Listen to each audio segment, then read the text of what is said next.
talk about heaven all that you want. You can talk about the return of Jesus all that you want. But you'll discover whether or not you believe in it when you stand by the casket of someone you love.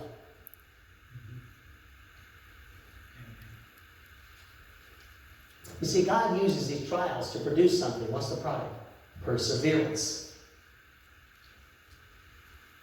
Maybe you use another word. It produces endurance. It produces steadfastness. It creates in us the ability to have something maybe you want to pray for, but you're afraid because if you ask for patience, you get what? Tribulation. Trials. And I love this part. Then you're going to get this, folks. Listen. When you ask for patience and you get tribulation, you get trials, don't be upset about it, because here's what I found. At least I believe. Brother Mike, I didn't know God trusted me like that. He said, you can handle this. One more. You've got it in you. That's not a bad thing, is it? He uses our trials to produce in us strength. In the book of Revelation, the word describes the faith of those brave saints who would not take the mark of the beast. They said, nope. See, I call this battle-tested faith. You ever hear, you got to fight the fight of faith. You ever hear that term before? That's battle-tested. Your faith is battle-tested. It's battle-tested, and it stands up under withering fire. It stands up against the enemy. It does not cut and run. William Barclay said it this way to the early church when the martyrs gained respect of unbelievers, because in the moment of their death, they had this quality. To the very end, they died with their faith intact. Of them, it was said, they died singing.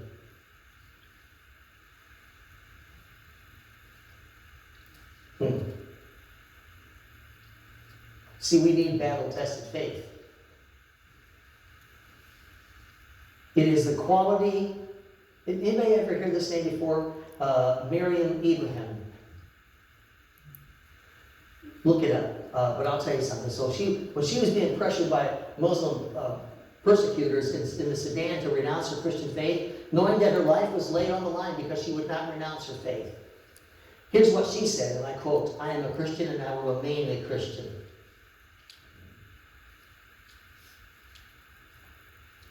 That's what perseverance looks like.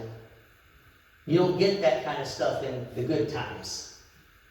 You don't get into the good times, you only get into the hard times. Because the trials of your faith, it proves your faith. And I want you to be encouraged, because if you have that kind of faith, there's a promise. And here's the promise. Perseverance must finish its work so that you may be mature and complete, not lacking anything. And I'll tell you today in America, probably one of the things that we're dealing with in America today in our churches is the lack of maturity in our churches. And if we're not maturing, we're not being made complete. Some are still on the sincere milk of the gospel, which is good, but there needs to come a place where you grow and you're ready for the meat. I don't know about you, but I like some good meat. Amen. But and who is it that gets the meat? It's those who have, they have proven that they're ready for the meat, because they were responsible with the milk.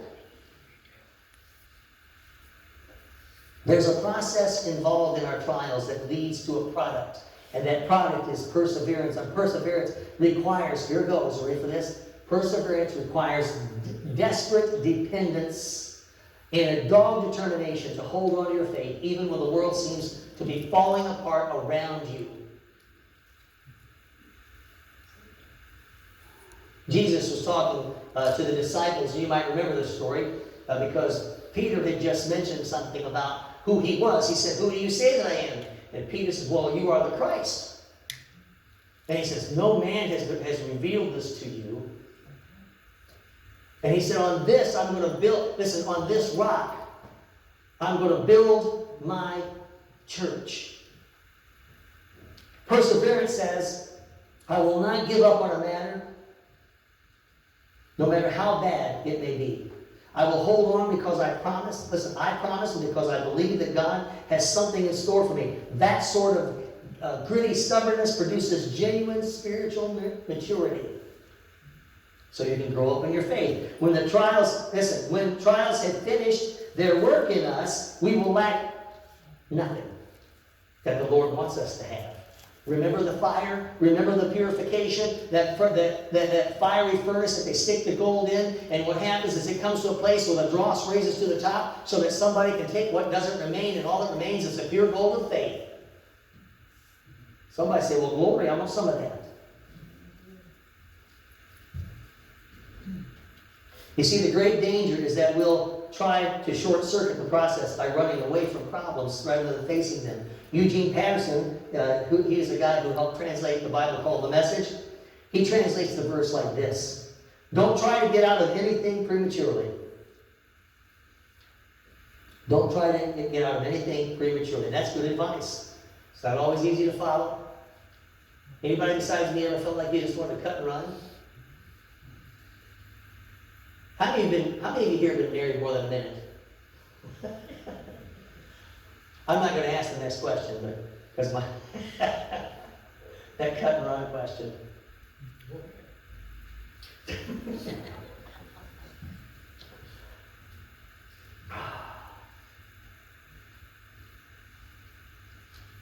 It's good advice, but it's not easy to follow. We often see the full flowering of this process in the life of an older saint of God. But let me tell you, I had many years, I can say this, just to be clear, I enjoy teaching young people. I mean, it had been said before me, oh, I think you love these young people better than us. It might be true, but probably not.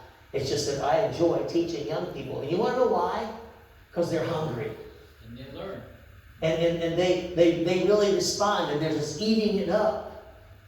I mean, I spent a fair amount of time teaching young people, and I love the enthusiasm of a younger generation or someone who's just come to faith. Listen, if you're not discipling some new convert, or you're really missing out on one of the greatest blessings, because it's encouraging to see the excitement in someone who's come to Jesus. I'm glad to invest in them because the future belongs to these young people. That being said, I'm looking for wisdom. And I won't start with them when I go looking for wisdom. They haven't lived long enough. They haven't had enough trials and tests. Proverbs 20:29 says this, but it puts it this way. Listen to this now. The glory of a young man is the strength, but gray hair is the splendor of the old. That's for you, James. And Proverbs chapter 16, verse 31 adds this: gray hair is a crown of glory, and it's gained by living a godly life. Now, to be sure, there are a lot of gray-haired fools. Uh-oh.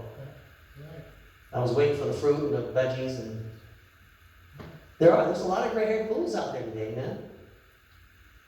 I mean, but there are also a lot of young, wise, godly young people, too.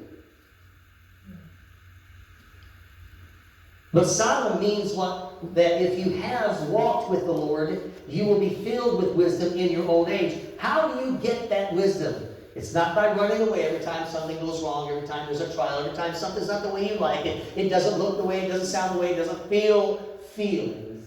Nothing more than feelings. If that's what you're living on, you're not living on faith. Are you hearing what I'm telling you this morning? Many of us know the story of Elizabeth Elliot. Do you remember her? I think she still probably has, radio programs, or at least they play the tapes of her. Elizabeth Elliot, she and her husband joined a group of missionaries reaching out to the Aucan Indians in Ecuador.